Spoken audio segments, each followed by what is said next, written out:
Assalomu alaykum hurmatli obunachilar, siz bilan yana Samat Ahmetov. Kanalimizga xush kelibsiz. Like va kommentariya bosishni, obuna bo'lishni ham yodingizdan chiqarmang. Bugun biz Janubiy Koreya davlatida shov-shuvlarga aylanib bo'lgan o'zbekistonlik Avazbek haqida ma'lumot beramiz. Avazbek aslida kim? Avazbek O'zbekiston Respublikasidan Janubiy Koreya davlatiga Y9 ishchi vizasi bilan kelib, hozirgi vaqtda Kariz fuqarosi bilan effektivniy brak qilgan bloger yigit. Avazbek Janubiy Koreya davlatida yashayotgan o'zbekistonlik qizlarga nima uchun tegajonlik qilyapti? Gapim isboti bilan bo'lsin. Mana bu zapislarni birga eshitamiz, undan keyin videoni davom ettiramiz.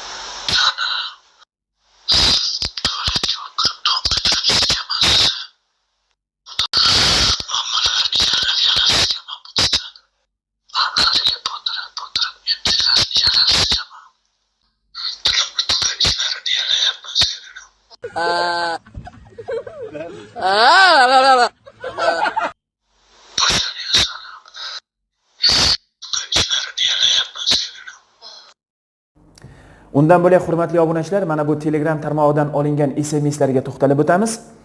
Avazbek o'zbekistonlik bir qiz bilan SMS orqali yozishgan. 3 kun avval biz sizlarga Avazbekni O'zbekistonga qochib ketganligini aytgan edik. Mana isboti, o'zi ham O'zbekistonga borib, hali bitta qiz bilan qoqishaman deb borgan ekan, lekin abratni qaytibdi. Avazi o'sha so'kishgan, o'sha sani unaqa qilaman, saqolamish qilayman degan zapislar O'zbekistonda bo'lganligi uchun o'sha qizga xohlasang pul beraman, xohlasang uy beraman deb O'zbekistonga borib Avazbek, lekin hech narsa qila olmasdan abratni Koreyaga keldi. Xullas, Avazbek bilan bu ayolning yozishgan SMSlari mana batafsil o'qib chiqsangiz bo'ladi. Avazbek aytayaptiki, keling bugun O'zbekistondaman, bir dam olaylik deyapti. Qizingiz ham ancha katta qiz bo'lib qopti.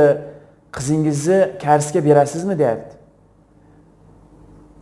Opa, qizim 12 yoshda-ku desa, qizingizni nima karsga bermoqchimisiz? Menga bering, men baxtli qilaman deydi. Opa yozyapti, men o'ylagan Avazbek, men hurmat qilgan Avazbek shumisan sen? Nima deyapsan? deb o'shanaqa SMSlarni yozgan. Avazbek 4 tagacha ayol olishga ruxsat deb yozib qo'yibsan. Payg'ambarlarni qilganini qilaman deyapsan. Bitta narsa yodingda bo'lsin. Payg'ambarlar sam qilgan ifloslikni qilmagan. Payg'ambarlar 12 yoshli qizni pastelga chaqirmagan. Payg'ambarlar saqoli bilan qizlarni bitta joyga yopishmagan. Payg'ambarlar birovnikini yalamagan. Payg'ambarlar deb san unaqa payg'ambarlarga til tekkizma. Islomni, dinni ustunvor qilgan, bizni islomimizni yaratgan payg'ambarlarga unaqa qilib til tekkizma. Payg'ambarlar 4 tagacha uylangan, men ham uylanaman deb. Payg'ambarlar 12 yoshli qizga uylanmagan, payg'ambarlar birovnikini yalamagan, iflos. Sen pedofilmisan? 12 yoshli qizni pastelga chaqiradigan, 12 yoshli qiz bilan men baxtli qilaman deydigan. Sen kimsan?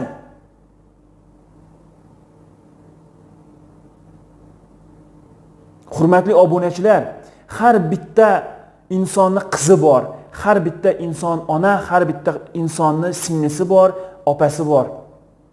Bunaqa iflos, islomni niqob qilgan pedofillar bizlarga kerakmi? Bu tomonda xayriy ihsonni qilib, telefonda o'tirib, Alloh, Alloh deb tilingdan Alloh tushmaydi, har xil hadislarni aytasan. Bizaga nima keragi bor? Bu tomonda telefonda chiqib olib hadisni gapirasan. Bu tomonda qizlarni pastelga chaqirasan. 12 yoshli qizlar bilan turmush qurg'ing keladi, uylanging keladi. Qanaqa iflossan sen? Mana hurmatli obunachilar, Avazbekni asli basharasini men sizlarga ko'rsatib turibman.